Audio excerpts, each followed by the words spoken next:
أصالة عدوة جدا، مسيئة جدا، مفترية جدا، تكذب كثيرا. يا رب يا رب انتقم لي منا. كانت سورية، هلا بلا سورية، لا اللي بيخون بلده ما بتصور. لا أصالة لأحد يخون أهله ويخون وطنه. أنا أعرفها جيدا سيدي، ولا أريد أن أفتح لها ملفاتها.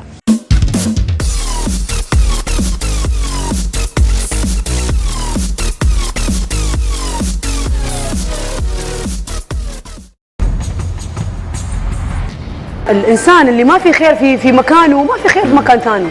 اليوم أصالة لما تغني خليجي نفسي أسمعها تغني سوري يا أخي. أنا نفسي أسمعها تقول سوري. مطربة سوريا الأولى مياد الحناوي بلا منافس. بلا منافس مياد الحناوي مطربة الجيل. مطربة الجيل والأجيال واللي جايين واللي رايحين واللي ضالين واللي عايشين واللي ميتين. أصالة كانوا بيحبوها الملايين بسوريا، فقدت الملايين، فقدت مصداقيتها، فقدت الاسم يلي هي بتحمله. كانت تغني بشكل شخصي للرئيس الراحل حافظ الأسد يلي عالجها يلي ساعدها. كان الأجدر فيها أنها تقعد تسكت لو هي مقتنعة بالجهة الأخرى. ما في إنسان بسوريا مستعد يشوفها أو يسمع صوتها بسوريا. مين الفنانة اللي بتقولها بيشبه صوتها زمور الإنذار؟ أصالة نصري. بنظرك مين مطربة سوريا الأولى؟ أصالة أو مياد الحناوي؟ هلا أصالة أو ما أنت. بعرف، أصالة ما بعرف إذا لساتها محسوبة على السوريين، لأنه صارت يعني جامعة الدول العربية يعني كل يوم تنتسب لجنسية، يعني ما بقى عم نعرف يعني شو بتقول مصر، شي البحرين، شي السعودية، شي قطر. يعني ما عندي، مع احترامي لكل الجنسيات، بس هي سورية. ولكن أنت لازم يعني أول شيء تصدر جنسيتك، وفيما بعد فيك تقول إنه أنا جنسيتي سورية، بنتمي للبنان، بنتمي لأي بلد هي. فسوريا أصالة خلينا نشيلها شوي من إحنا ولا مرة شاهدنا إنه أصالة كانت عم تحكي عن سوريا مثل ما يجب أي فنان يحكي عن بلده. لذلك أنا بشيل الموضوع أصالة من بس فينا نسمع شيء لأصالة بصوتك؟ صوتي مركلج على غير فنانين. اسفه لا غير. لا صوتي مركلج على غير اصوات يعني على غير فنان. بتقولي مي حريري أصالة وقحة وأنا لم أعد أحترمها فهي ناكرة لجميل. إنه لما إنسان بيكون عم بيعملوه أحسن معاملة، يعني أنا ضد الخيانة. يعني اليوم الرئيس الله يرحمه الراحل حافظ الأسد والأسد كلهم ساعدوا أصالة بوقت كانت هي بحاجة، كان عندها يعني جسديا صحيا وساعدوها كثير، كان عندها مشكلة كثير كبيرة بإجرها وعملوا لها كثير. يعني اليوم لهم فضل عليها. بس حتى بتقولي عن صوت أصالة، بتقولي ما بحب صوت أصالة. لا أنا ما بحب صوت كثير أصالة، لأنه صوتها كثير هيك ما قلتها بوقتها عن أصالة أنه صوت بيصرخ يعني، وأنا بحب صوتي أكثر من صوت أصالة. أنا ما بحب صوت أصالة، ما بحبه. ما بتحب صوت أصالة؟ أي في شيء غلط. صوت هيفا أحلى من صوت أصالة. أصالة نصري بلا أصل، مش بحرز أحكي عنها. الرئيس الأسد حكمها وعالجها وساعدها، كان فيها ما توقف ضده وما توقف معه. ليه دائما بدنا نسيء لناس اذا عطوا رايهم بالسياسه بشكل مباشر؟ ليه؟ هقول لك ليش يا رجل. اذا انت بكره تركت ال LBC انت ورودولف، وانتوا تركتوا الأو تي في، شي مره سبيتوا على الأو تي في؟ اكيد لا. بكره اذا فليتوا من هون بتسبوا على الشيخ بير الظاهر؟ اكيد لا. ولو كنتوا مجروحين هي فلت اسكتي، ما تكون قليله اصل، اللي هالقليل يحملي اسمك. هذا رايي فيها. انا ما بحب ان هي بلا اصل، بس هالقد. وربنا ان شاء الله يوفق السوريين ويطلعوا من الازمه اللي فيها دي باذن الله. ويهدك يا اصاله يلي قعدتي تحزقي، يا دي بلدك ضاعت، بلدك ضاعت. مش دي بشار؟ اهو بشار هيرجع غصب عنك، هيرجع غصب عنك. بشار ابن الاسد يا اصاله. ها؟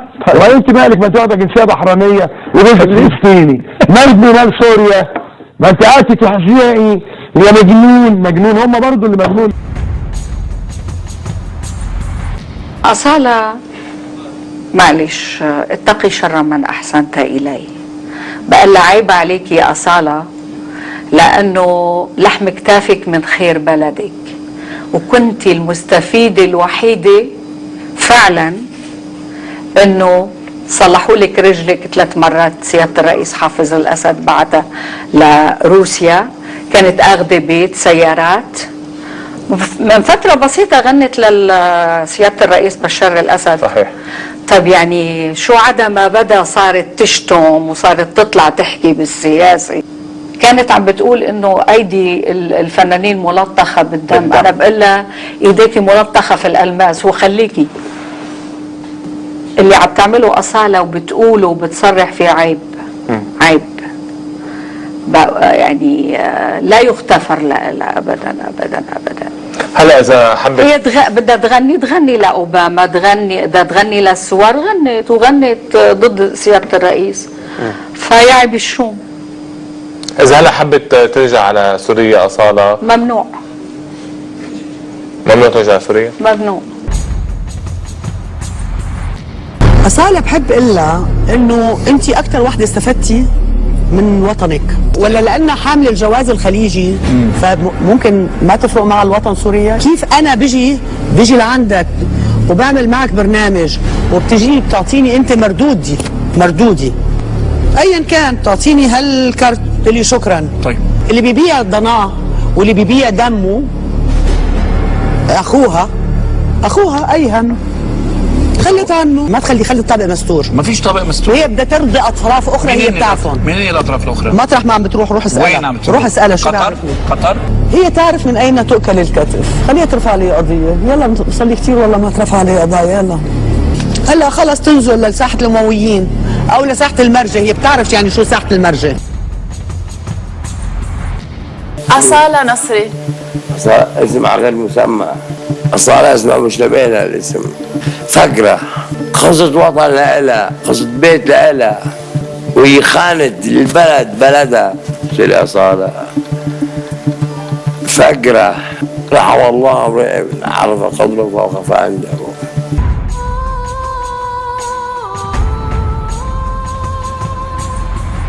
يلي بيته من بلور ما بيرمي بحجار الناس.